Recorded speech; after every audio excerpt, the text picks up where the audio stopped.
right, everybody, welcome to the Twisted Pair. This is Graybeard, and I am live here at the Underground. What's up, UG? We got a special show tonight. We've got something a little bit different than what we had broadcast we were going to do. I've got Joe Gulino and Chad, the admin, both from the Whiskey Network. Joe's one of the writers, and Chad is one of the owners behind Whiskey Network, and everybody knows that I also write for the Whiskey Network. And so what we've got going on tonight is a panel of questions around bourbon, around whiskey, around cigars. And I do have my lovely daughter Morgan here with me tonight, so she wanted to show her beautiful face. So everybody say hi to Morgan. Hey, Morgan. But as we get started going into this is going to be all around. This is your bourbon, whiskey, and cigar panel. So, any questions about the industry? What is bourbon? We're going to cover it all, and we've got the experts here tonight for us. So, Joe, Chad, welcome. Thank you for joining me. Oh, thank you for having us. Cheers. All right, so as we always get started on, this is the Twisted Pair, and we're always about cigar pairing. And so, Chad, I know that you're not able to smoke a cigar tonight. Not tonight, sadly. That's all right. You know, you got your vape. Joe, what do you smoke? What are you pairing? I'm going to be smoking the new Don V Maduro. Good one. And I'm sipping on this Blue Note from Duke Joint Whiskey. Oh man, Blue Note, that's some good juice there too. I've heard that's some good stuff. I've yet to try that one. That is a rarity. I've got a couple of bottles of Blue Note sitting at home, and I almost grabbed it, but I am smoking a new one here at the Underground, or one that's actually come back, and this is the Hustler by 724. Your camera's up. There we go, 724. And this is a barber pole. Know nothing about the blend on it, but I am pairing it with a Russell's Reserve Private Barrel Select. All right, we've got Bobby. Let me bring Bobby in. Hey, Bourbon Battalion, Bobby. What's up, brother? Yeah, how you doing, Dave? So Bobby is another Instagram influencer and is a teacher as well, and teaches people how to pair cigars with whiskey and wine and what have you. So I asked him to come in and join us as being part of the panel as well. We can't see him. He's going black screen instead of green screen. Oh, that's okay. I just was resyncing my headset because it was giving me fits. There we go. Yeah. Hey, how you guys doing? Good, man. And thanks for joining on with us. Yeah, I know. Love it. All right, so I want to go around the room here. And everybody's heard my story about how I got into bourbon, how I got into cigars and such. Chad, we're going to start with you. Tell us a little bit about me. Yes, sir. I'm going to start with you. Tell us a little bit about yourself and how you got started in with whiskey. And tell us a little bit about the Whiskey Network from your side of things. Okay, so this could be a long and torrid tale. I don't know how much time I have, so I'll try to give you the condensed version. I was distilled in 1973. I came out at cash strength. Oh, Lord. He meets the world. For real, I've had a love of whiskey ever since I was a little boy, back when my parents used to party. And just love the smell of it. And ever since then, you know, as I've aged, you know, going to the teen years, everybody be at the parties, drinking some cheap-ass beer. I'd be walking around with a bottle of some bourbon or whatever and trying to get people to bottle chug, because that's what I do. So in 2014, we started a local Facebook group called Whiskey, Bourbon, and Scotch Enthusiasts, Southern York County Whiskey, Bourbon, and Scotch Enthusiasts. And that derived from a small local beer group that did a tasting. And I don't drink beer. So I posed a question in that group. I'm like, hey, does anybody enjoy whiskey in here? Because I don't know why I'm here. And what is this beer stuff you are drinking, and these IPAs and these sour thingies, but I like whiskey. So a friend of mine, well, a person that became a dear friend of mine, Bill Burnell, he chirped up, "Hey, I like such and such and such and such." I'm like, "Cool, let's get together and talk whiskey." So we started this little local Facebook group, uh, Southern New York County Whiskey, Bourbon, Scotch Enthusiast.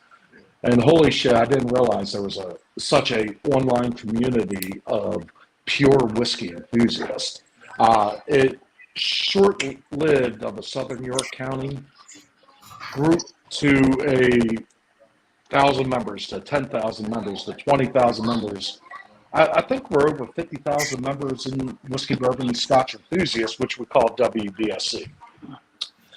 From there, you know, Bill and I collectively probably have drank out of 5,000 to 6,000 different variations of whiskey. So we put together something called the Whiskey Network, which essentially is a lifestyle magazine. It's a digital, free online magazine. We send out a weekly newsletter, and it's packed with great content between recipes, cocktails, history, interviews with celebrities, people in the distilling industry, all sorts. Joe writes for us, so does Graybeard. So being a little biased, it's a killer magazine, and it's free for you to get at it's www.whiskeynetwork.net. So that one's a free, and you get all kinds of information. We've recently started something called the WBSE Rick House. That is a direct-to-consumer, single barrel bourbon, whiskey, Scotch, rye, whatever it may be. We select the finest whiskeys to bring to customers worldwide. We only deliver to the U.S., rest of the world. And there's only 47 states that we deliver to. But it's right to your front door, and we pick some of the finest whiskeys, because if it doesn't meet our elevated standards, we ain't picking it. So I definitely want to get into that a little bit later on. As you know, definitely. I'm going to step away for 1 second, and you can move on. All right, Bobby. Who are you? Where do you come from? You're next, brother. All right, do you hear me okay? Yeah. All right, perfect. So yeah, my story starts with my brother. My brother was 12 years my senior. So when I was in kindergarten, he went off to the Marine Corps, and lo and behold, we ended up stationed together and started to get to know each other. And at the time, he was a whiskey guy, and my brother's been drinking whiskey since '77 and collecting since about '79. And when he got out of the Marine Corps in '98, I got out in '96, and we kind of started to get to know each other as brothers. We just didn't know each other. And he was into whiskey and he was into cigars, but he never did them together. So I was into whatever, right? We'd get whiskey and we'd drink around the house. We'd get cigars. We'd go on poker runs and go out on the bike and do all that kind of stuff. It was just really a bonding thing. And I found that I loved it better than I liked anything else, because I never felt bloated. It always tastes really good to me. I really enjoyed it. And I just kind of kept going with it. And my mom died in 2004 from lung cancer. So his wife kind of put the squash on him. But my mom was a chain smoker and I'm a cigar smoker. So a little bit different than what I was doing. So I never stopped. And then I started doing them together. And that was it for me, man. I was all in at that point. And so fast forward to COVID, right? Because I was a world traveler for business. I was always gone. And my brother started back when, some of the channels were first starting and all that stuff. And I'd watch a couple with him. And we thought it was kind of cool that they were going through and talking about their notes and stuff. But I didn't think it was very cool that nobody was teaching anybody how to do anything. And as a career instructor, and I do a lot of instruction through layman terms and all that stuff. I had a bunch of people say, "Man, you should start a channel to teach." And I was like, "Well, that's my favorite thing to do." So, okay, yeah. So I started with that, struggled through YouTube a little bit, in the beginning, just figuring out because I was not really into it at the time. And then found my niche, and then I found a community in Instagram that I really enjoyed because it wasn't so clicky. There was anybody could pick up a phone and anybody could get on that wanted to learn. And then me and Zach hooked up, and now I've done like most of us. We've went through like steward schools of some kind or whatever just to get certifications. But mostly I've been doing whiskey and cigar. I do a lot of whiskey cigar pairings. That's the main thing we do right now. I contract with a bourbon company that I do events for. I have my own business, the Bourbon Tie-In Whiskey Tasting Experience, and then I do different stuff. I get invited to go do tasting events for whiskey societies and cigars and do all that kind of stuff. So I'm more of what you would consider my passion is truthfully instructing, teaching, helping Yep. people to understand how to have a better prolonged experience without the effects of not knowing how to have an experience. Getting drunk's easy. Having Oh a yeah. 6 or 8 hour jam session with your guys, whiskey and cigar, and being fine is an art. And I don't people understand sometimes how enjoyable it can be when you have the ability to do controlled sipping with a cigar. And that's where my passion's at. I spend a lot of time teaching that. I Awesome. may have to take one of your classes. All right, Joe, brother. Controlled sipping. I'm going to have to add that to my vocabulary. I can't. So we're going to see an article in the February issue about controlled sipping. Hey, I'm telling you right now, it's amazing. All right. Well, my name is Joe Galino. I was a gin drinker, a heavy gin drinker in my 20s. It wasn't until I met up with a buddy of mine. He recommended a whiskey bar. Of course, I'm looking at all these unknown whiskey bottles. What do I pick? Blanton's. It looks so cool with that horse and jockey on Oh, it. that horse. Yeah. That horse. Yeah. So I picked that, and I fucking loved it. And this was in about maybe 2015, probably when Blanton's was still good, right? Right. And so I started investigating whiskeys, and I ended up going to the Scotch side initially. During the pandemic, I got into the bourbons, and all I was drinking was the bourbons. And it was, I think, the summer of 2021. Bill Varnell reached out in WBSC, which was the first whiskey group that I joined on Facebook. That's whiskey group. Yeah, and he reached out inquiring who was interested in writing for the magazine, doing whiskey and cigar pairing reviews. This was about the same time I had just wrapped up a master's degree, so my writing skills had increased. Yeah.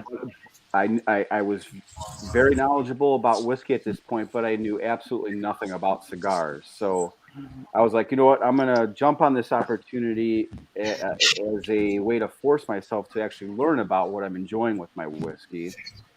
And I've been doing that for a little over a year now. So you'll see my pairing reviews in the Sippin' with Stogies section of the magazine. I also do straight whiskey reviews, cool whiskey events like the Whiskey Advocate Whiskey Fest that happened here in Chicago, and then Dave recently went to the same one in Las Vegas. Yep. So I'll do follow-up write-ups on those type of events.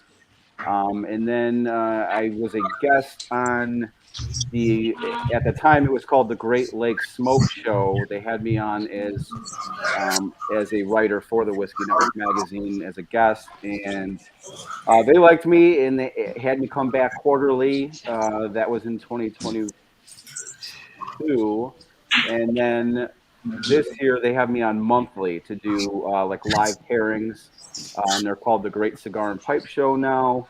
So you'll see me do a live pairing on their show, and then I'll follow up with an article that publishes on the 1st of the next month. I'm typically on the show the second Tuesday of every month this year. Very nice.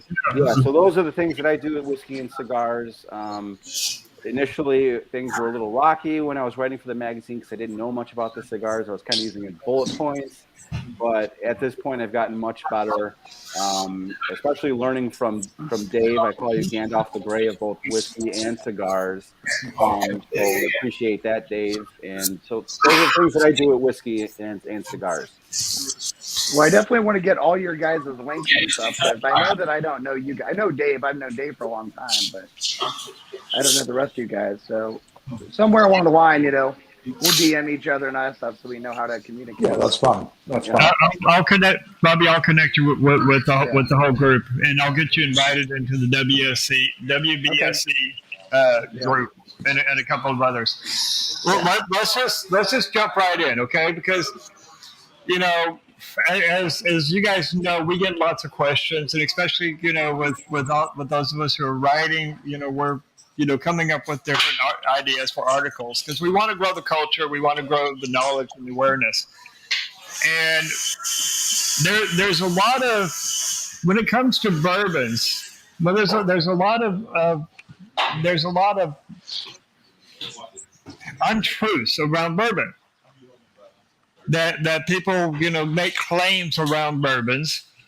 And which just aren't fact, So it's just like the biggest one is, that all bourbon must be, the only bourbon can come from Kentucky, which is untrue. Don't need to go into that one because that one's generally fairly well known. The one that I've seen a lot lately, and in fact I'm writing about it, which sorry guys, I'm running late on my article. I'll get it out, tomorrow, probably tomorrow. Don't be late. Bonnie will be mad. All right, Bonnie's already got sent me a message. But the one of the big things that's a myth about bourbon is that it must be aged for 2 years. It doesn't have to be none. So what is a regulation on bourbon when it comes to age? I can go with this if you want me to. I'd be happy to speak to it.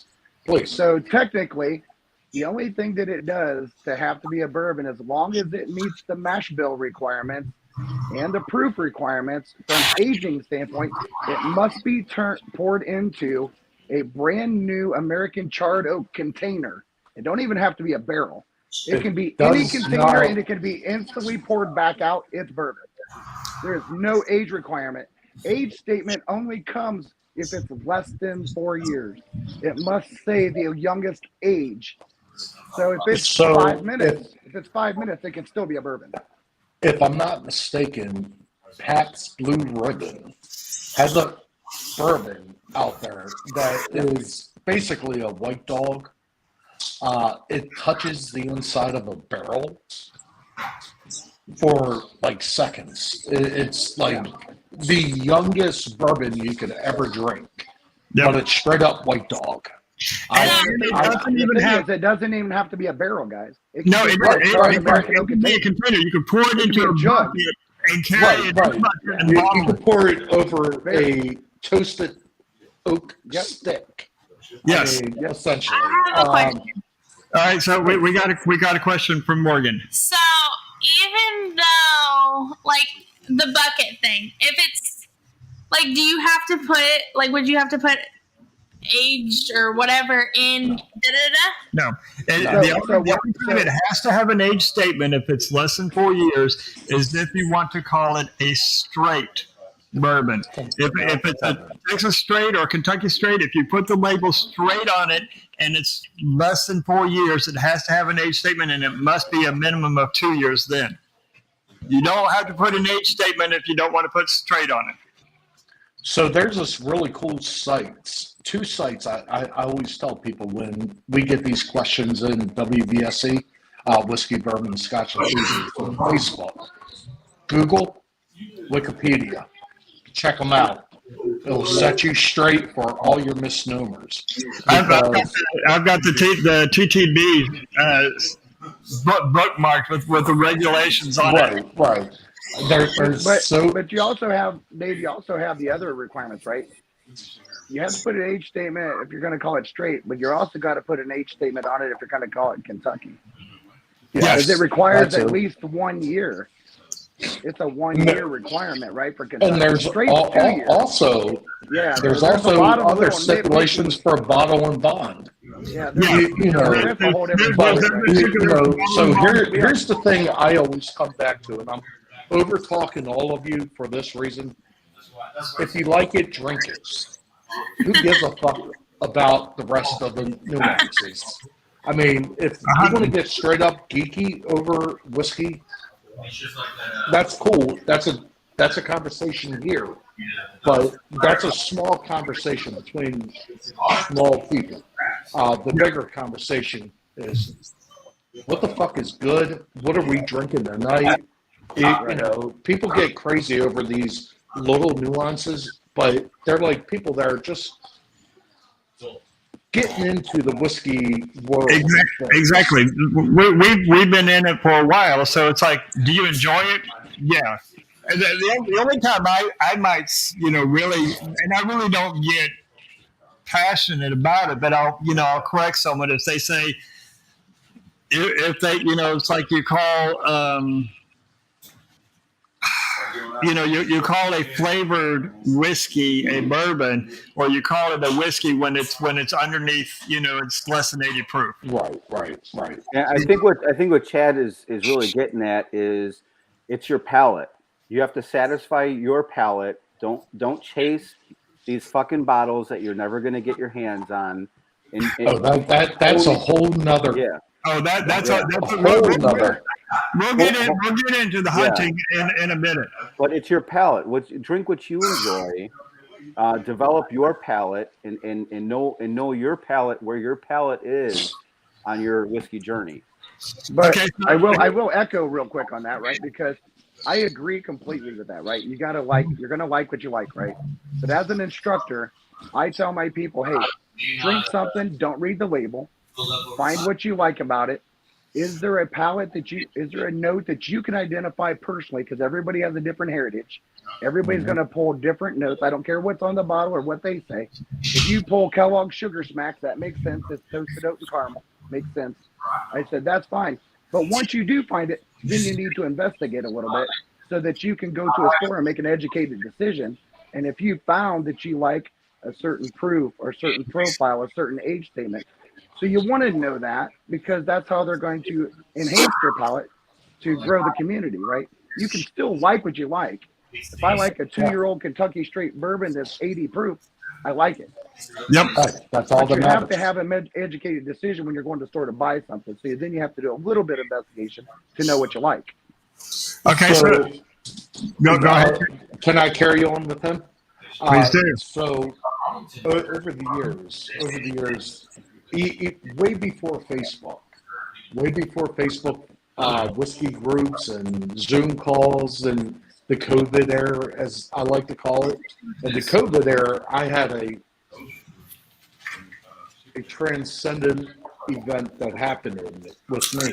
I could touch on later on about that.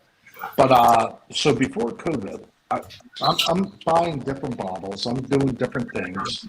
I'm sampling, buying the Hooker House bourbons, the Templeton Rise, the shit I've never heard of. It's not something you normally hear of. I bought that fancy bottle in 2012 that had that funny little horse on it, Joe. And wow, that was a $70 purchase. I bought all these bottles, hundreds, thousands of bottles. So many of them ended up under my sink because I did not like them at that moment. So that's some really crazy noise going in my headphones. But that being that, you got to drink the shittiest whiskey to really, truly appreciate the whiskey you truly love. And the move forward in this century, you got to revisit those whiskeys that you kind of walked by on the shelf and revisit them and really look at them and say, did I hate this whiskey, or did I? It's not BTAC, it's not Pappy, it's not a Glendronach 28-year-old batch 18. You know, did I hate that whiskey because it's not on the snobbery level, it's not on the trendy level? So to touch on that COVID thing, when COVID hit, Pennsylvania shut down their liquor stores. And be that as it may, Pennsylvania liquor stores suck ass. They're a controlled state, but fortunately I live on the state line and used to work in Maryland. So I had a lot of stores I used to visit. But I decided at that moment to revisit some of these bottles, as I also revisit some of those bottles that I threw under the sink, as I like to say. And I recircled back, and I've had the best of the best. I've had some of the finest whiskeys you could possibly find. A Rittenhouse 21-year-old age-stated bottle and bond that was distilled in 1915 and bottled after Prohibition and survived the Axis.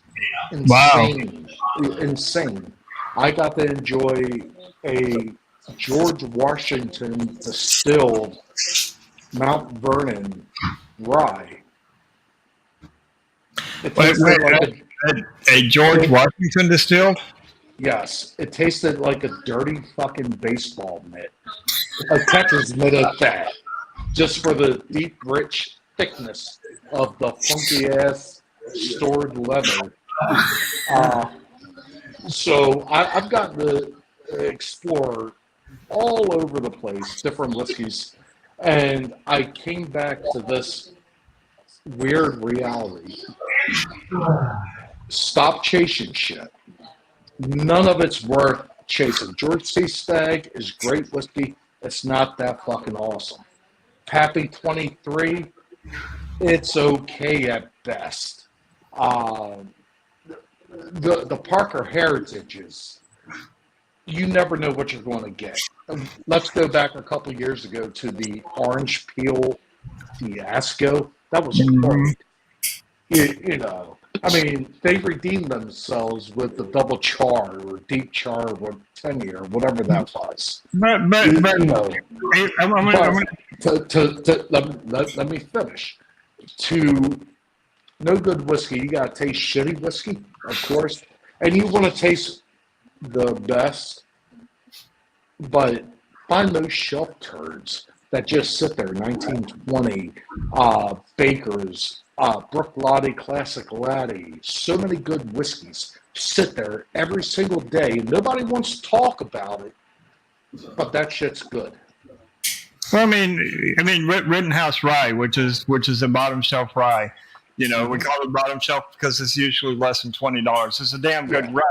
And here's the thing: what, you know, just as with cigars and with whiskeys and with wines, what my top and my favorite whiskey is going to be different than Chad's and different than Joe's. Oh, absolutely. And Bobby's, because each of our palates are different, and where, you know, we may not have liked that Parker's Heritage orange peel that we call a fiasco. Somebody else may have, because it fits their palate. And that just because I don't like something means that it doesn't meet my palate and what I'm looking for. It doesn't mean that it's a bad one. And I love what you both have stated around this, around revisiting revisiting, because our palates do mature. Our palates do grow as we learn more about what it is that we like.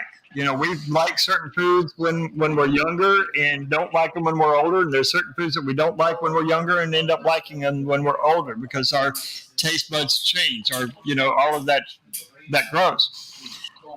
So I want to kind of go down this path a little bit, because that fits really well with what Leaf and Grain is about, which is about training people about how to pair, but how to grow their palate, how to train their palate.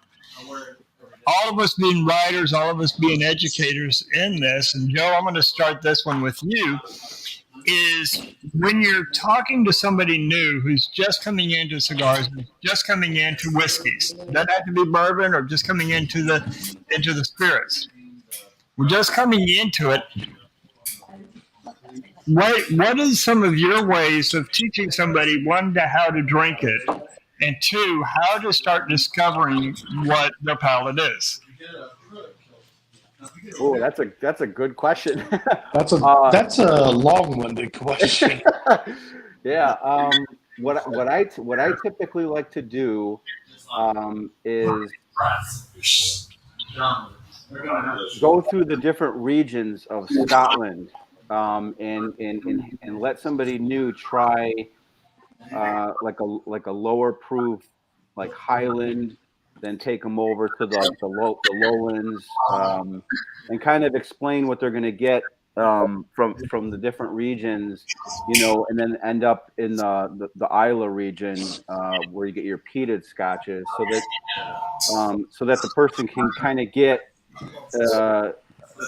how the different whiskeys compare to one another on their palate, so they can experience what different whiskeys taste like, and I think that kind of opens people's eyes. With the bourbons, you're getting those caramels, your oak, or maybe a fruit note like cherry or something like that. So you can only go so far with the bourbons, but on the Scotch side, there's so many different flavor profiles that kind of open everybody's eyes to the world of whiskey. The bourbon obviously is sweeter, and that's why a lot of people lean more towards the bourbon side. But if you're really going to develop your palate, you kind of have to open up and be open to trying all these different world whiskeys. From Scotland, Australia. You got your Starward, Japanese whiskey. There's Dutch whiskey. Try and open people's minds to other things other than just bourbon and Scotch. So that's what I like to do. I'll set somebody up with like a nice little flight and talk them through it, share my knowledge. And so, Bob, you were kind of explaining about the experience, right? And expanding somebody's mind so that they really enjoy the experience versus simply just getting drunk. Okay, so Bobby, you're an educator. Let's go to you. I start way more basic than that. I will literally just ask them what are some things they like as far as a taste profile, whether it's whiskey or not, just anything. And then I find something that's generally something I think I can bring as an entry level to them. And I walk them through palate acclimation. I help them to understand that there's an acclimation process to your palate and your olfactory. And until you understand how to acclimate your palate right, your first couple sips are always going to be misjudged because your palate isn't adapted. It's just like having orange juice after you brush your teeth. It doesn't mean you don't like orange juice. It just means you had it on a wrong palate. So you don't give up on your orange juice, so don't give up on your whiskey. You need to go through and understand your first couple sips are going to be hot. They might not taste good. Let them sit on the middle of your palate. Let them go back. When you get ready to either chew or block and engage the sides of your tongue, it's going to be the hottest. It's going to tingle. It's going to get a numbing fashion. That's fine. I get them through that part, and then I talk to them about 3 minutes. I tell them during that time period, it's important for you to breathe in your nose, out your mouth, in your mouth, out your nose. I want your olfactory engaged. Don't take sips in between at any point because you're going to reset your palate. And then we'll go back after about 3 to 4 minutes and take another sip and let them see, okay, this is what this whiskey is now going to taste like to you because you've acclimated your palate. Yep. Palate acclimation is so signature to being able to find what it tastes like. It isn't going to be that in general. So I find that first and help them through acclimating their palate and then tell them, say, listen, there's things that you might like in the bourbon world. There's things you might like in the Scotch world. There's things you might like in the Irish world. But each time you try something, acclimate your palate first, and then get a true assessment of what it tastes like, not a fresh palate. Right? So take your time and understand what that is. And then as you find any note that comes to you, and you say, oh, well, this kind of tastes like I'm on a bourbon, and it kind of, wow, this kind of tastes a little brown sugar. That's fine. So there's a sweet note. So go and dive a little bit deeper into it. It's sweet. What kind of sweet is it? And all that stuff. So I start more basic before I put them into like bigger categories. I want them to understand how to acclimate their palate first. So that's usually where I start. Interesting thing. Yep. Okay, we got a question from Morgan here. It's not a question. I just wanted to say that I'm gonna have y'all teach me how to drink this bourbon whiskey stuff because I don't like it. But you got me convinced. So Can Morgan, I say something? Can I say something real quick? Okay. Okay, so I do a lot of tastings, and I do a lot of them with women. There's certain things that women I have to tell a little bit different. The reason being is because you have a better sensory than we do. You're going to smell things more better. They're going to taste different. So that hot note that you get that's really hot, the first thing you always have to do when you start that palate acclimation, and I always do this and it always works. I try to make sure that your very first couple sips, your breath is always out your mouth, never out your nose. Yep. Because if you go up through your nose, it's going to be so ethanol, you're going to congest your old fashioned, which is going to make you smell less. And when you smell less, you taste less. You have to learn to acclimate your palate correct to find all the goodness that women find in it. And when they find it, you'll love it. What's funny is that she's my daughter, and I've tried teaching her multiple different ways. But you know how our kids never want to learn from their parents. So, Whatever. you know. He did have an old fashioned the other night, and I tried that and I liked it. There's been other old fashions that I've had that I didn't like. Yeah. It's okay. This old fashioned made my top. It was one of my top 5 old fashions for 20, which I just published the article on my site. But you know, So Morgan, Morgan, a good place to start with bourbon is in a mixer, is in there. Start finding that note. That's fine. But when you do start on trying it neat, do you like hot coffee? No, she doesn't. No, I only like cold coffee. So imagine your first 2 sips is like you're drinking stuff that's so hot it's just going to melt your face. Okay. So you want it to be the smallest sip you can possibly take, because all you're truly trying to do is acclimate your palate. You don't want your third one's going to be really tingly when you run it over your tongue, over the sides. Your sides of your tongue are going to get numb. They're going to tingle and burn. And then simply don't drink anything. Just talk. Breathe in your nose, out your mouth, in your nose for about 3 to 4 minutes, and then take another small sip and try to see if you find a taste. Chad, you had something? So Morgan, I'm going to take a different approach than Bob. And Bob, you and I really need to have a very big conversation, because this is going to be oil water conversation. Oh, okay. Tiffany, I'm sorry, Morgan. I don't know where I got Tiffany at. Grab that bottle, smack it in its ass. Take a fucking pull. Step back for a few minutes. Then take that Glencairn. Nose it. Think of what you are sensing in that hardcore punch in the face right there. But think about different foods, different everything, every environment around you. Then you get into your nosing. Then you take your taste. But just the slightest in your mouth to wet your tongue, slap it around, Kentucky Chew or whatever you want to call it. Then get back into it for your second round. Your second round is a much bigger sip, and you're going to start to experience all these different things. And when I say chug that shit, it's a shock of the system. Yep, and really, that's what both of us when we acclimate our palate, and because both of us are talking, you guys are, and I do it at a little bit a different way as well. We're talking about shocking the system, shocking the palate, because the reason why is because the ethanol, our body really kind of treats it as poison, and until we acclimate our palate, it is. We've got to until we acclimate our palate to it, that ethanol is going to be predominant, and it's going to mask any of the flavors. So that's where you're going to get the burn of the proof or the burn of the alcohol. So those are great ways of doing it. The way that I typically teach it is two different ways. One is the sip, swirl, which is, really along the Kentucky Chew, where it's 2 quick sips, where it's like you're shooting a sip. You're not swirling it around. You're not breathing in. You're just letting your palate get that shock of it. And then you take that swirl of it and you're coating your entire palate of it. And what that's doing is, because there are oils in the bourbon, there's oils in the whiskey. And letting that oils coat your palate helps mask down that proof.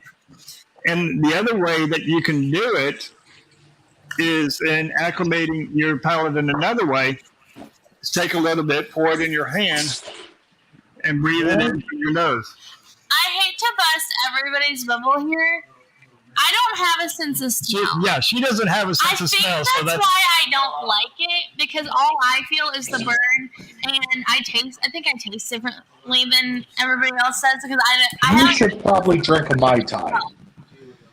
Yeah. What? Sorry. She does like those kind of drinks. But for real, so one of the things I try to do with people, and there's no right or wrong to this question.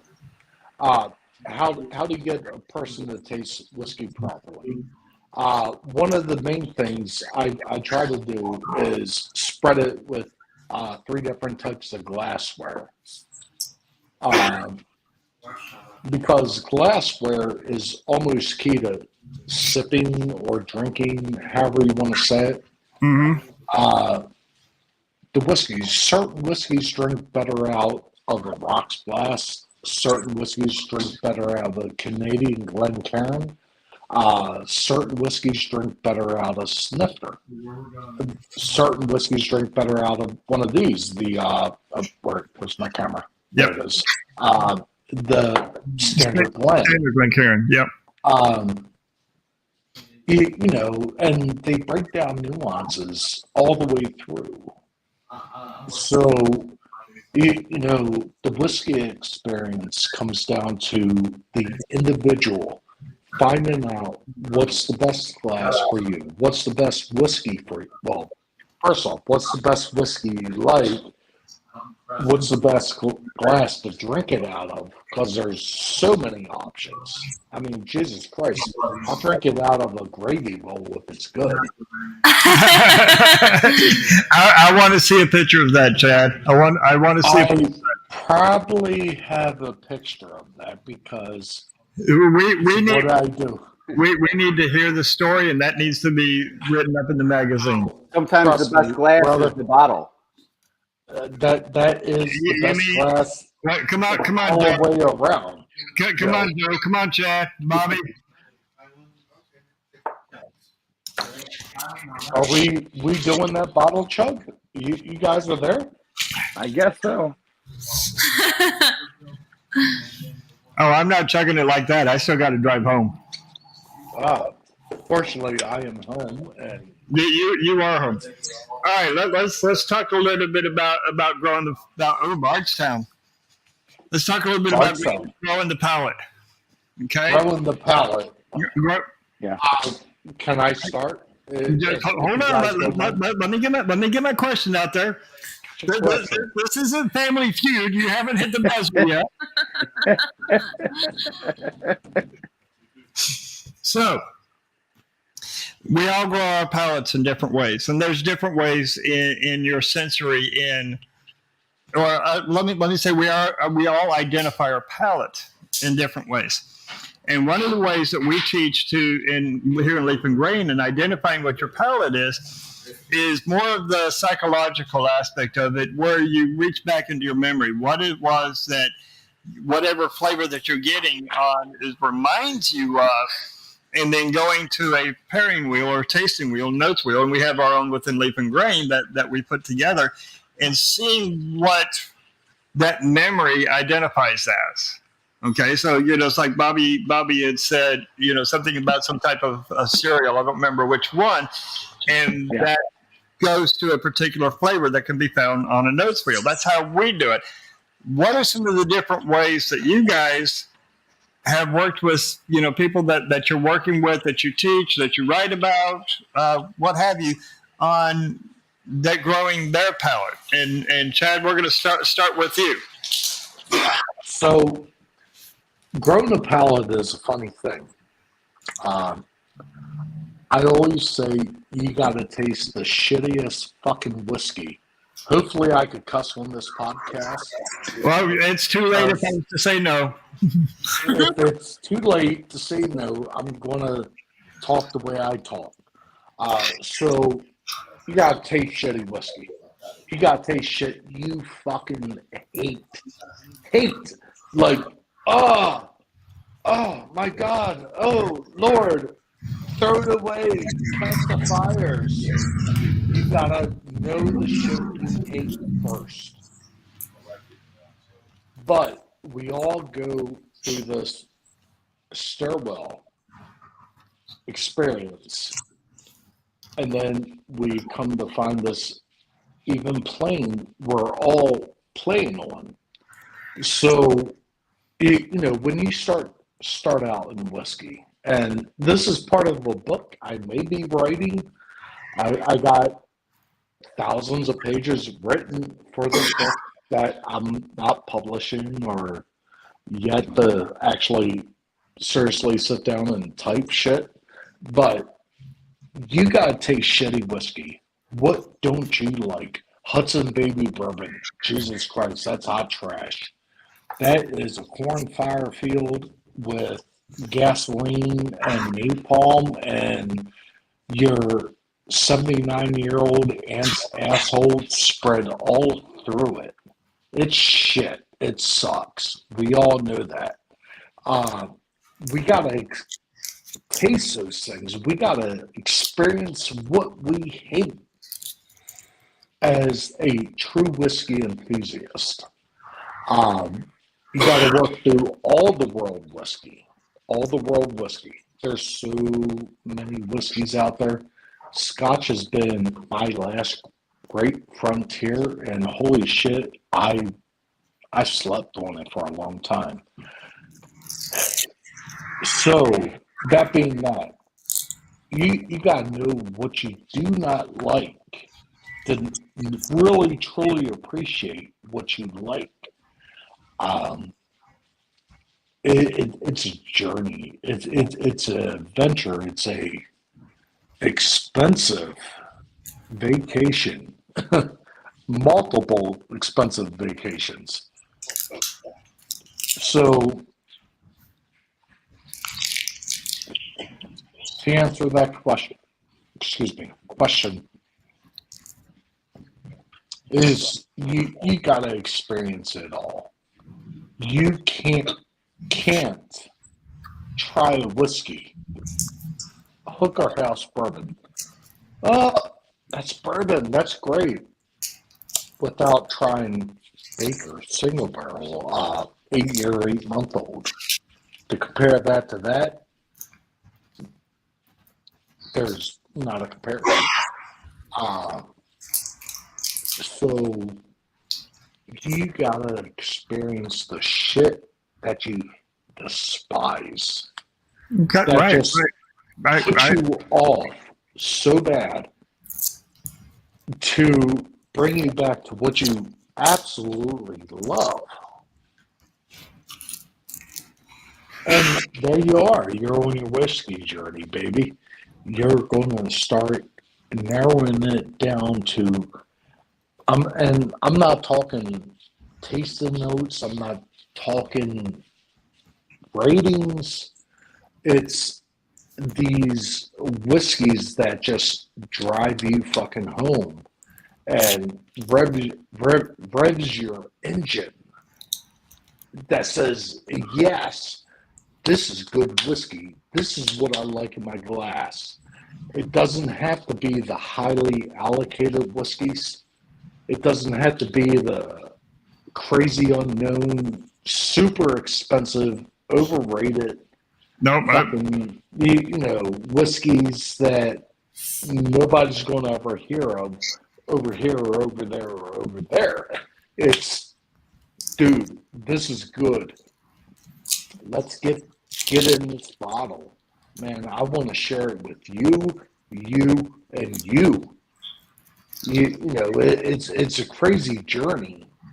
But that being that, it's a journey worth diving into.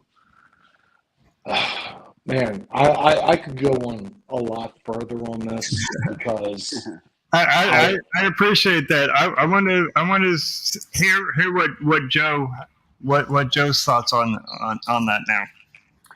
Okay, so after experiencing that Blanton's, I went to the liquor store and not knowing any better, I was like, I'm going to buy a bottle of whiskey. And I wanted to keep it at a reasonable price. I grabbed a bottle of Lafroig 10. I had no idea. Oh, man, you went from Blanton's to Lafroig 10? What the fuck? So I buy this bottle of Lafroig 10. Huge shock to my palate, of course, but I fucking loved it. And I'm like, I wanted to know what I was tasting. I researched, what Lafroig 10 was, learned about peat, and realized, oh shit, this is like top tier level, Scotch drinker type of whiskey. So I went to Monkey Shoulder, and then I got into bourbon barrel influenced scotches, and started with the 12s to the point where I got palate fatigue with just the bourbon barrel influenced scotches, where you get your vanillas, your banana notes, creamy whiskeys like that. In the midst there, I tried a sherried whiskey, and I just was not ready for sherried whiskey yet. And I initially did not like sherried whiskey. I was really turned off. So I continued with the bourbon barrel influenced scotches until my palate was just craving something different. So I basically had that palate fatigue I was talking about, and then I started with the sherried whiskeys, and then I worked my way up to like the peated whiskeys, and then navigating these world whiskeys that I had mentioned previously. So I think it's a personal preference, with where your palate is at initially in your whiskey journey. You might really enjoy a barrel proof whiskey, high proofer, just because you can tolerate that. But for me, it was starting with the 12s, working your way up to those older, more expensive scotches, and that's what Chad was talking about. It could be an expensive journey, because as you go, and your palate craves more complexity, more age on the whiskeys, it's going to hit you in the pocket a little bit. But that's my recommendation is, you start with those younger whiskeys, and you work your way up to those older whiskeys. Okay, Bobby, you're giving advice on how to grow your palate. Yeah, no, I've been following along. I agree with both these guys. I mean, I think the thing is that I agree with what Chad, I think it was, that he was saying that you have to try bad shit to know what you like. I think that's an important thing. And what? There's no way around it. It's an expensive habit, right? When you're trying to grow your palate, there's certain things that you just have to do. So start with what you like. Think about what it is you like about it, and then start thinking about what is it that you think it's missing. What is it? What could be missing from it? Boy, I'd really like it to have. Okay, I'm familiar with the caramel brown sugar. I'm familiar with this cherry note. I'm very good with this. Boy, I'd really like it to have this. That's when you have to kind of start doing your research and start thinking about the mash bills. If you like a lighter, sweeter, but you're not really into like certain things, then you start breaking your way into different Irishes and different Scotches. I would say work your way up to peated, work your way up to high proof. I'm a person that I like to put people on high proof as fast as I can. They can cut it to their flavor instead of trying to do anything else with it. Let's start with that and then cut it to what you do like. And then we'll work in, like, if someone's like, well, I'd really like to try scotches, I say, well, hey, let's start with the Glens first. Pick a Glen. I don't care what Glen. Start somewhere there. What about it do you like? And I really spend a lot of time helping people from more of the psychological thought process of saying, hey, concentrate on what you like. Don't give so much emphasis to what you don't like. Like what you like, figure out what you like about it, and then find that thing you like about it. What other bottle has that thing that you like, and start working around the like. It's easy to get hung up on the negatives. Mm-hmm. Most people do that in their general psych anyway, right? But most of everything is good. You just have bad notes or a bad thought. So start working through the part of understanding that, hey, in this process, you're going to find things you like and things that are off-putting. Figure out what it's missing and try to find something in the mash bill that might be more. So like you look at, like, if you're going like bourbon to scotch, right? The best thing to happen was craft American whiskey. When they started doing craft American whiskey, they started making a natural bridge from bourbon to scotch. In the same token, all these people that I know that are diehard scotch people that hate bourbon, lo and behold, their top 5 favorite fucking scotches are first bourbon fills. And I was like, well, interesting. You like a bourbon note on your scotch, or a sherry butt on your scotch, or a this on. I said, so find the things you like, and then find things that have that, and figure. Then you can grow because you're going to start pulling the one thing you like and noticing it, and then you might find other notes as you go down this journey. Yep. So I think that's one of the things that I agree with. I'd like to touch on a couple of points here because everybody brings out some great points. I absolutely 100% agree. Is that you got to figure out and learn what you don't like, but you can't stop there. You got to know why it is that you don't like it. Find what you like. You got to learn why it is that you like it. Okay, so let's say you like a standard mash bill. So standard mash bill is going to be probably about that bourbon. It's going to be around that 60 to 64% corn, with coming in at in around that 19-20% rye, and around that anywhere from 15 to 20% of the malted barley. Understanding why it is. You're picking up caramel notes, you like those vanilla notes, understanding that within every single bourbon, what I'm going to get is, because of the charred oak, I'm going to get caramel, and I'm going to get vanilla notes out of it. That's coming from the barrel.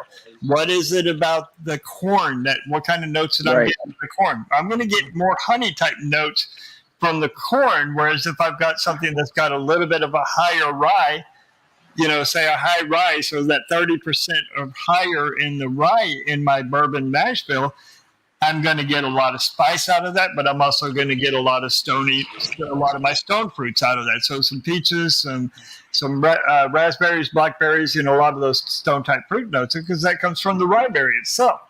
Or I like a bourbon, a wheated bourbon that had a little bit more of a chocolatey note to it. Well, that's coming from more of the malted barley. It's got a little bit of a higher malted barley. So learning what's in that.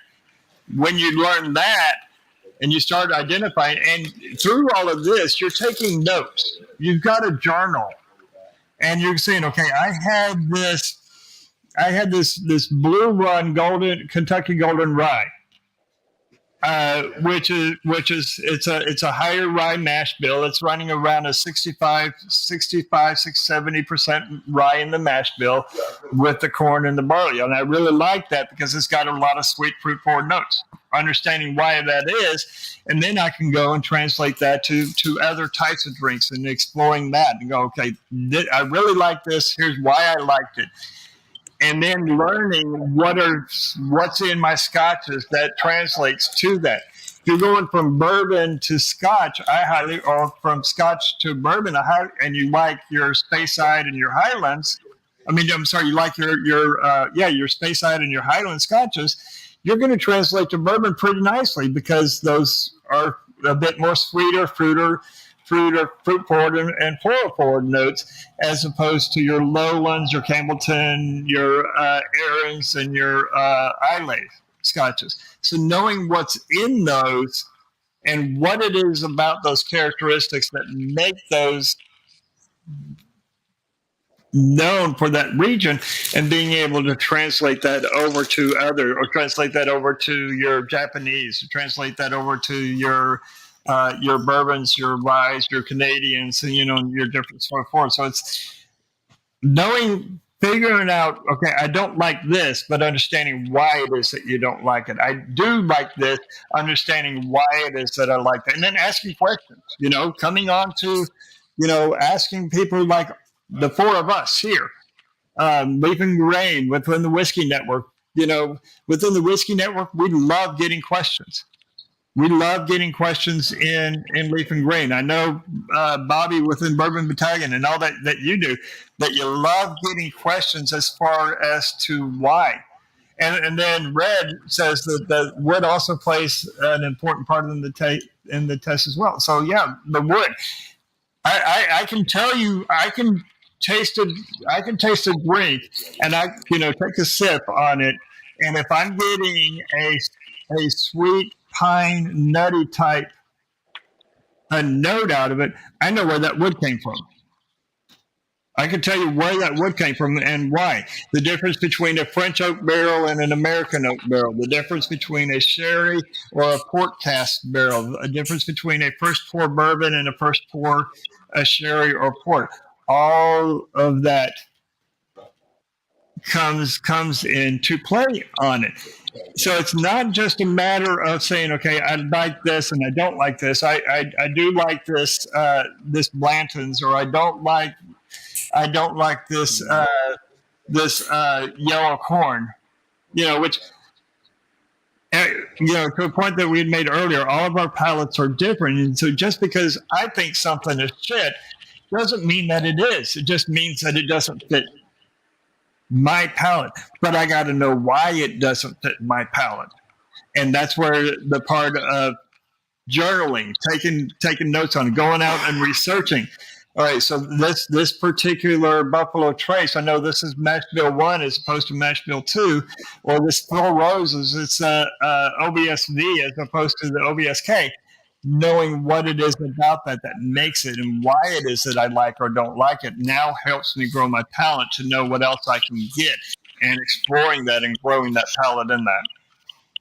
Yeah, and now, to touch on that is, like I said earlier, keep an open mind, and once you start developing your palate, seek out the different barrel finishings that Dave has just touched on. Your port finishes, your sherry finishes, your Armagnac, your French oak, stuff like that. I know a Broken Barrel, what they'll do is they'll have staves from different types of barrels, and they'll rebuild it into one barrel and age their whiskey in that, which is a really cool concept. But that will help develop your palate as you investigate different barrel finishings too. Absolutely. And you've got so many bourbon barrel finishes. Now, barrel finishes on both sides of it.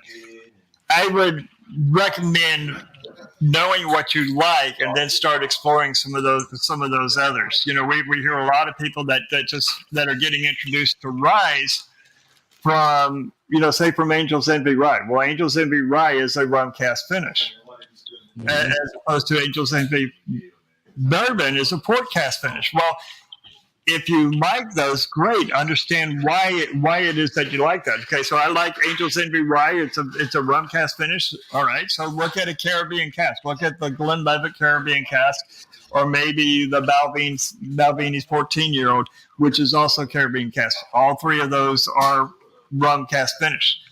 Maybe it's that rum cast finish that you like out of that. Right. If you like those tropical fruit notes in your whiskey, you're going to go to a rum finished type of whiskey, or even like a Mitsunara oak from Japan. that type of barrel produces some of the most tropical. It's like popping a handful of tropical Skittles in your mouth, which is Yeah. really cool. So, Morgan, that might be a whiskey that you might want to start out with, because you might actually start picking up some notes from that Mitsunara oak. Do you have that one? I do not have that one, but I do have and personally, I'm not a huge Angel's Envy fan, but I do have a barrel strength, a barrel proof Angel's Envy bourbon, I which is think you have that Kentucky Owl Mitsunara, don't you? that's the Takami. Oh, Takami. Okay, Yeah, all right. that's the Takami. Writer's Tears Irish whiskey finished in Writer's Tears Irish. Mitsunara. Yeah. Glendalough 13 finished in Mitsunara. These are very fruity whiskeys that like. I don't care where you're at on your journey palate wise, you will taste the tropical fruity notes coming off those whiskeys. Right. Guys, I have a phone call I have to take. I got to bounce out. Much love, WBSE, brickhouse.com. I'll talk to you guys later. Thank you, Chad, for joining us, Chad. And then there was 3. And then there was 3. Well, 4. So yeah, I mean, there's so many variations and so many varieties, and just like with cigars, in cigars, there's so many different possibilities of blends on your cigars, and when it comes to your whiskeys, a lot of people like to say that Irish whiskeys and Scotch whiskeys are a lot of the same. Pretty much equal to each other, but the palates on those are 100% different on those. Completely different. Let's talk a little bit about from Irish to Scotch to Japanese, because while there's similarities on them, they're all completely different in their profiles. And let's just talk. Let's keep Islay out of the picture on this, because Islay is a completely different characteristic on its own. So let's stay with the Highlands and the Speyside. So you're more fruitful forwards on those. So from Irish to Scotch and Scotch to Japanese, how do we continue growing that culture? How do we talk with people about what the differences are between those and the differences in the characteristics? Let's go down that journey for a little bit. Well, I think the thing that's interesting, right, is that you have to and all of this growing your palate stuff in general is going to require you to actually drink whiskey, right? Let's be honest with that, right? The only way you're going to grow your palate is you're going to have to try a bunch of shit. That's a fact. So when I think of, if I'm thinking of like a Highland Scotch or a Speyside / an Irish or Japanese, to me, I think of light, medium, dark, right? The different flavor profiles come off them. And Irish whiskey always, to me, comes off a little bit lighter. It's a little bit fruitier. It's a little bit lighter. It doesn't have as much boldness to it. Whereas you start talking about a Highland or a Speyside Scotch, I'm getting much into a little bit meatier. And then when I start talking about Japanese, I start thinking of darker. It's a little bit more bold. I expect a different profile. So for me, in my mental state, I think of coffee. I think of a light roast, medium roast, dark roast. And I think that you can find that in those 3. If I want a really nice light summer sipper, I'm probably on Irish. If I'm looking for something that I want just a little bit darker, a little bit bigger profile, I'm probably going to sip on, something from the Highlands. It pains my heart to leave out Islay because I love Islay. Well, we'll get to Islay in a minute, but we got 2 different pieces out of Islay. I do want to go there. But your Japanese whiskey, I'll tell you what they do. There's a reason why they run out of it, and there's not, they have their problems with having it in stock all the time because it gets drank a lot, and they have a signature malt note from the Japanese side that usually tends to be a little bit darker. To me, it is. For me personally, I know that if I want something in that I can do all of them with a cigar, but it will definitely change my cigar blend on each one of them separately. I know that for sure. Yeah. Oh, I agree. I mean, if I'm looking for a straight fruit forward note, I'm going. No, I'm going Irish all the way. oh, absolutely agree. If I'm wanting a really bold floral note, to where that sungrass, that hay, that I'm walking through a freshly cut field of alfalfa, the hay, then I'm going Japanese, 100% all the way. If I want a nice balance between those two, Yep. I agree with you on that. And when you're saying, light, medium, and dark, we're not talking color. We're talking about no. Of the flavor profile. The flavor profile. So if I'm wanting a nice balance between that fruit and that floral, then I'm going with my Highland Speyside Scotch. So 100% agree. Beautifully described. Joe, you got any thoughts on that? Mm.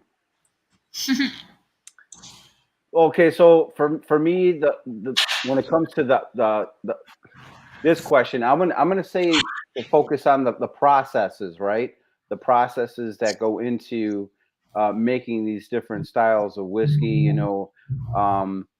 Not an expert. I'm an enthusiast writer, so I don't know the intricacies of each, but there are differences when it comes to making an Irish whiskey. I think Irish whiskey probably has the least amount of laws surrounding how it has to be made. I might be wrong, but it seems like you get basically almost anything thrown into the process there when it comes to Irish. Japanese, I haven't really delved too much into Japanese. Hibiki 12 is probably the best Japanese whiskey I've ever tried, but on those Irishes, I get a lot of those, like baked bread, like cereal notes,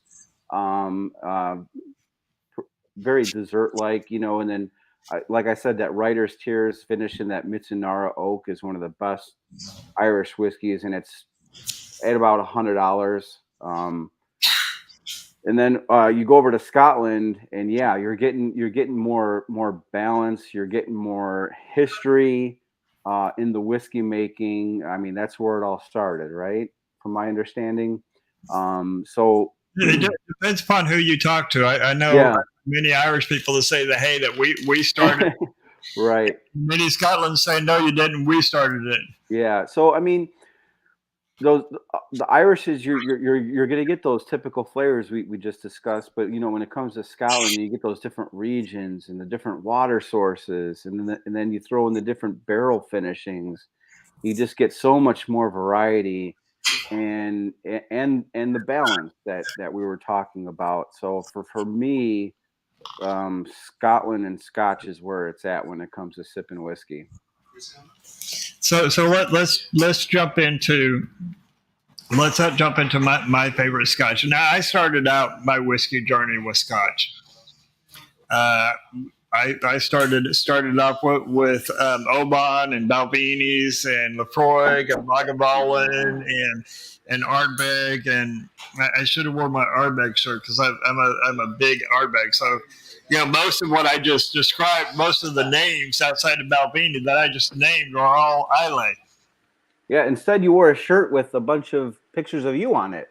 Hanging with my nomies.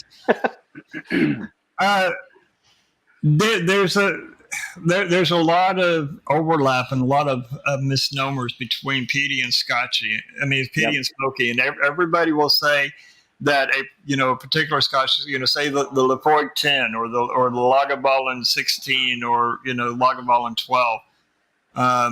Any of them, that they're really, really peaty, and they're not. They're really smoky, and they'll say that Ardbeg is really smoky, and it's not. It's really peaty, and there's a difference between those two. So let's talk about that for a little bit, and what's the differences between each of these, and what are some of you guys' go-tos? Well, I can tell you for me, it's really simple. That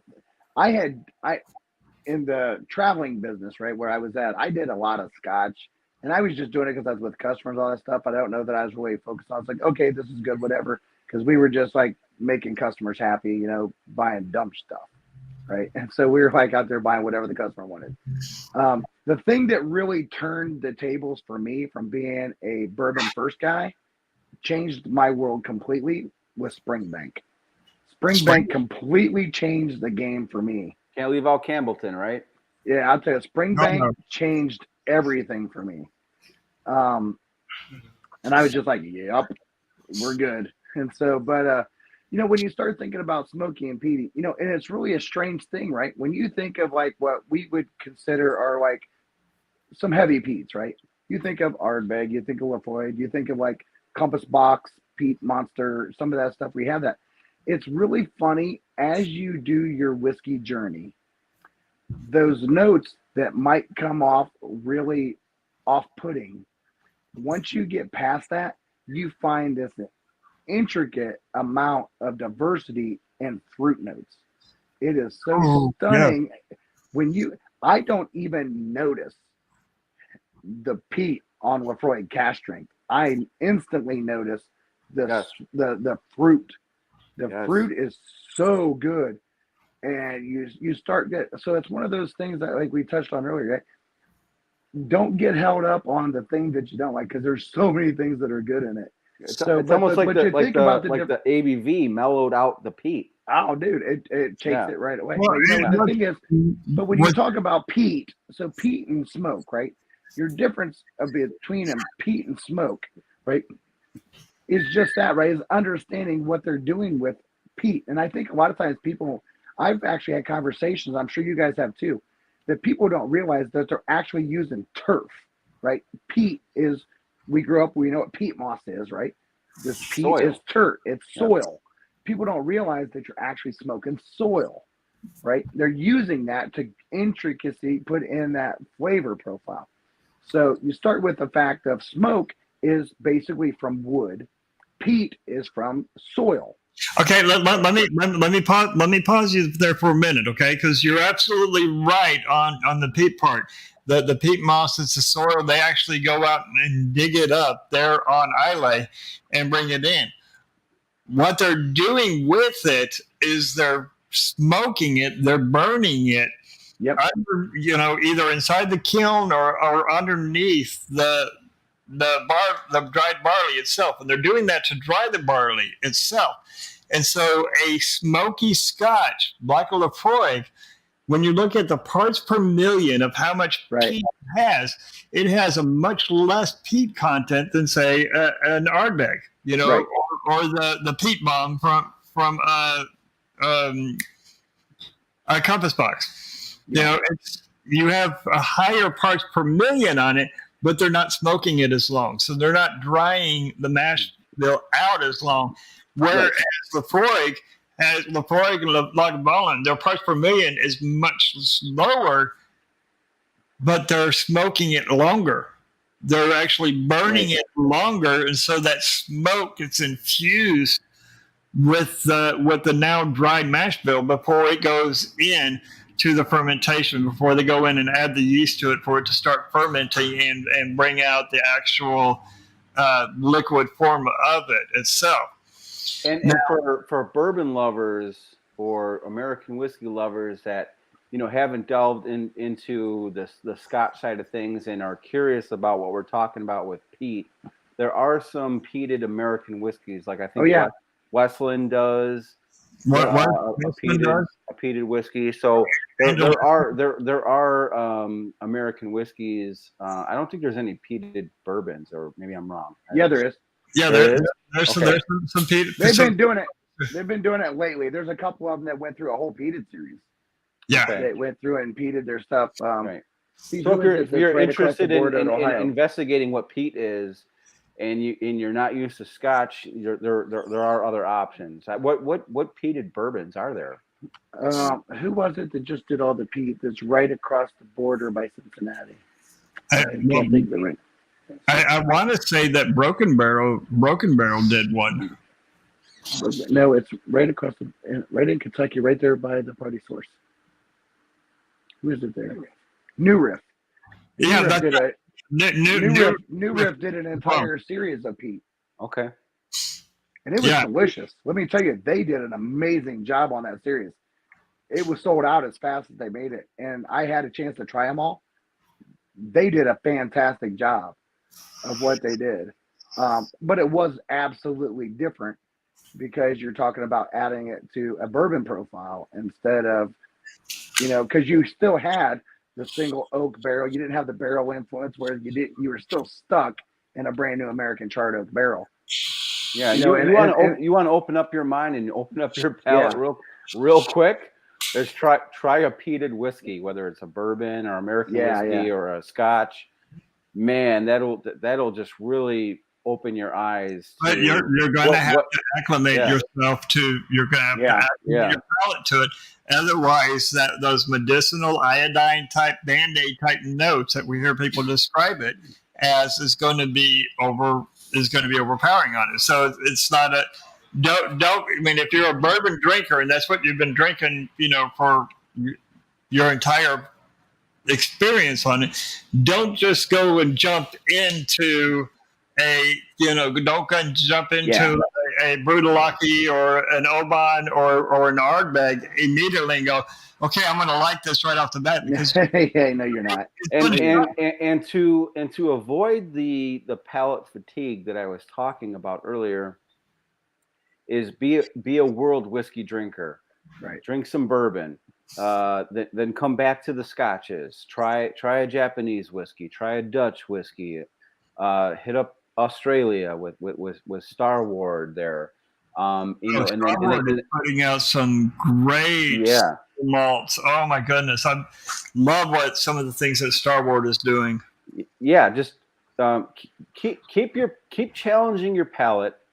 Don't just focus on one style of whiskey like bourbon, because you're restricting yourself, and you're going. I guarantee you, you're going to get that palate fatigue if all you're drinking is bourbon. For me, it happened in the pandemic, and I actually was drinking so much bourbon I got bored of it, and I had to go to the malt side in Scotland to really expand my palate. But stay, and you may like flavored whiskeys, but if you want to really grow your palate and explore and not get the palate fatigue, then stay away from the flavored whiskeys, because the flavored whiskeys just mask everything else in it. And it's not to say that they're bad, but if you want to grow and try different things, change it up, like what Red just posted here. Change it up. Right. Have fun with it. I accidentally clicked that, but that's perfect.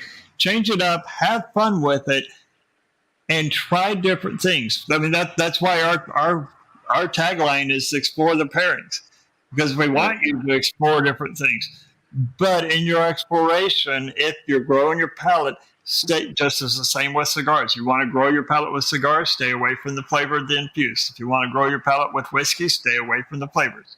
Nothing wrong. I'll even expand a little bit on what Joe said, right? Because you do go through a fatigue thing, but as you're making that journey into scotches, and like you said, Dave, when you started talking about getting into the peated, they do bring that iodine note, that notes that you are off-putting. Those notes, be very aware of your actual palate, right? And what I mean by that is the full palate of your tongue, and understand that iodine note and that tar note and all that stuff resides on the back of your palate to the finish. Mm-hmm. Where you're going to start really noticing the other notes is in the front. So don't be so quick to let that drink roll back. Explore the beginning of your palate to see what it can be, so that you can adjust to the idea of what you're going to get on a finish. Right? Your palate your tongue has so many different regions of taste. Exactly. So, and when you're sipping whiskey, small sips. When you're sipping whiskey, try and have a couple different style of whiskeys in front of you, so you can see the differences. And if you're going to do a flight of whiskey, I have to highly recommend, if you have a peated whiskey, is save it for the end. Because if you do it up front, you are going to destroy your palate for the remainder of those whiskeys. Yeah, it'll be rough. Something to that. Have something to cleanse your palate with it. I mean, the best would be to have a ginger ale there with you. Chocolate works. Chocolate works. Water works. Black coffee. Everybody has their own thing, right? Yeah. Star fruit. I've done it with a star fruit, where have a little bit of a chew off of the star fruit through each. It works beautifully. So Or just a saltine cracker and some water. I'll tell you before you something hit for the me next whiskey. personally. Yep. One thing for me personally, I think that palate cleansing is very important when you're trying to explore different whiskeys. I will say something that it makes me feel a little Chad-like, because earlier he was more like the throw it back in the bottle chug part, right? Where I'm a little bit different than that. I absolutely very rarely want anybody to cleanse their palate. And there's a signature reason why. Because when you do, you sometimes take the overall thought of your palate being used to alcohol and you wash it away. And yes, then you have to come back in and reacclimate to the new one, which that's not bad. I'm not saying it's bad, but sometimes it requires more sips. Where it doesn't always, it depends on how variant different it is, right? Yeah. If it's wildly different flight, then yes, I agree. If it's wildly different, but if I'm tights in all the different eyelids, I'm not cleansing between, because I don't need to readjust my palate that many freaking times. 100% agree. If I'm doing a tasting and I'm doing a flight of weeded, I'm you don't want to cleanse. So be Cleanse very selective with that thought of cleansing a palate, because it can make you get to the point that at the end of your night, you don't remember what you tasted. Right. And not to discourage anybody, but right, it does take a long time to really develop your palate to where you can hone in on what things like Dave focuses on, like the terroir and the processes that go into these whiskeys. right. And Chad mentioned it earlier. You have to drink these whiskeys. You have to expose your palate to them to really develop your palate. None of us got this right when we first started, right? None of us had a clue. I mean, I've been drinking consistently since 1998, and I still find nuances every time. I find new things, but I keep a very open mind to everything I taste, and I start every note with what is the note I get. Yep. I never ever read anything about anything. I was just about to say that. When I'm smoking a cigar or I'm drinking a wine or whiskey, I never read anything about it. And I started off by itself, think about what's that first note I'm getting? What is that memory that's coming back? Looking at my wheel. Right. What am I being drawn to? The second one, the third one, and continuing on until I know that one. Now, am I going to do that with, this is my third or fourth bottle of Russell's Reserve, and even though this one is a barrel pick, no, I'm not going to. But if I'm being introduced to something brand new, right? And as we write reviews, we're introduced to things that are new all the time, right? I'm coming at it with a fresh palate.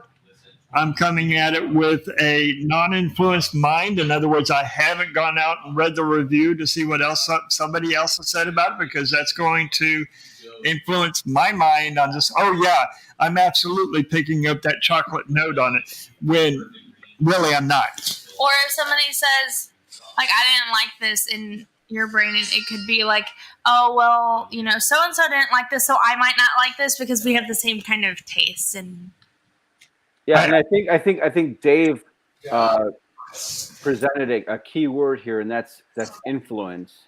Right. The flip side of the coin is you sip these whiskeys with other people, and you get other people's interpretations of the same whiskey. Right.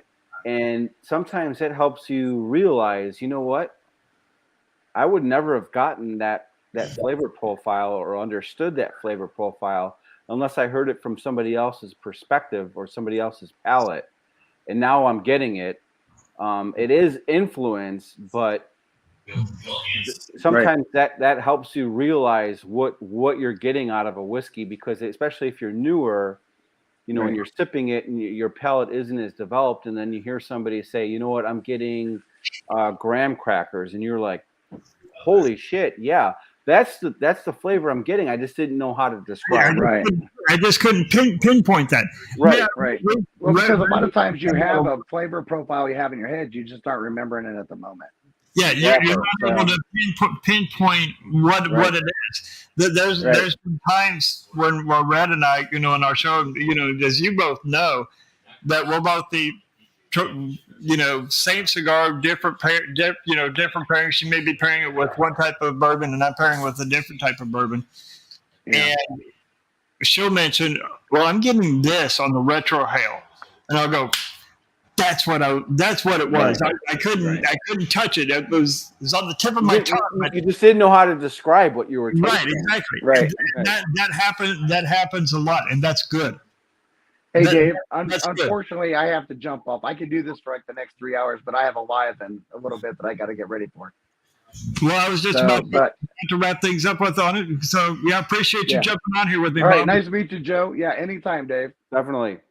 But I All think the right. main point is keep an open mind, Yeah. try different whiskeys, sip these whiskeys, sip them with friends, get different perspectives on the whiskeys, seek out different barrel finishings on the whiskeys, different regions in Scotland, different world whiskeys. Keep an open mind. Try and experience as much as you can to really develop your palate and hone in on what you like.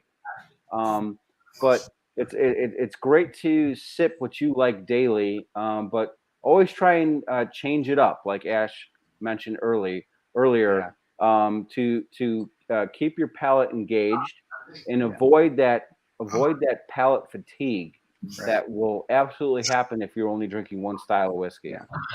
Agreed. And Morgan, if you want to try whiskey, I'm more than happy to help you. Okay, thank you.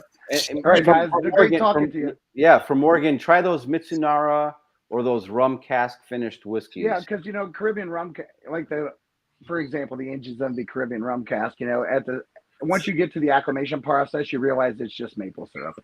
It just has alcohol content. So, all right, guys. Cheers. Great time. Loved you guys. I'll talk to y'all soon. Bye, Bobby. Cheers.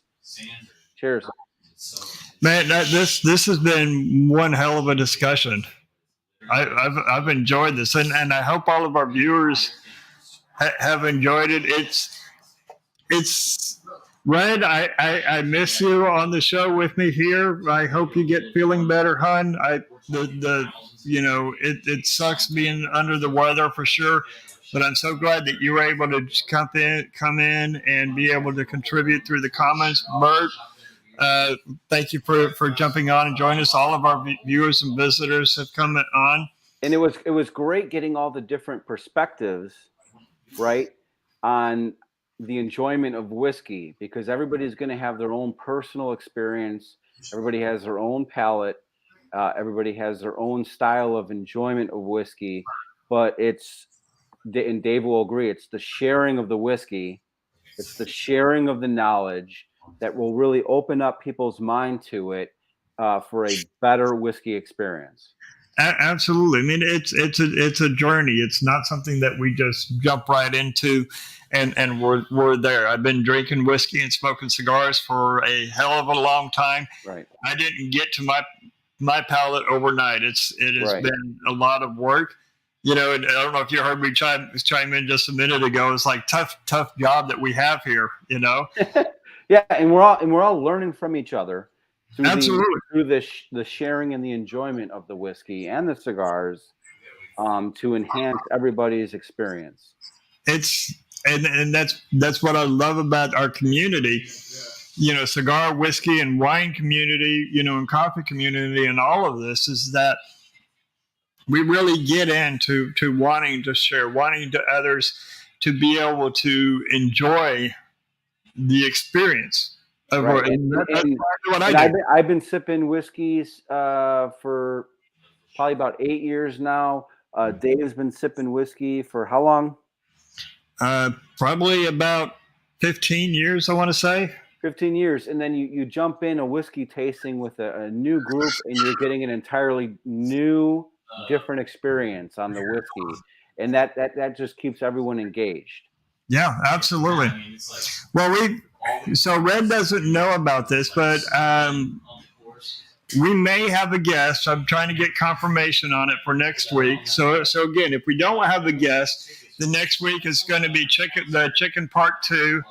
The full meal pairing with chicken, but this time a baked or a pan-seared chicken, skinless, so that way we don't have the influence of the fattiness and the greasiness from the skin itself influencing it, but this time with a white wine. But if my guest comes through, someone that have been trying to get on for a while and tried last minute notice, and he wanted to join us on this one, but he already had other plans, is a very big whiskey influencer. So WSET level 2. He's entered in the whiskey tasting contest and has progressed pretty far.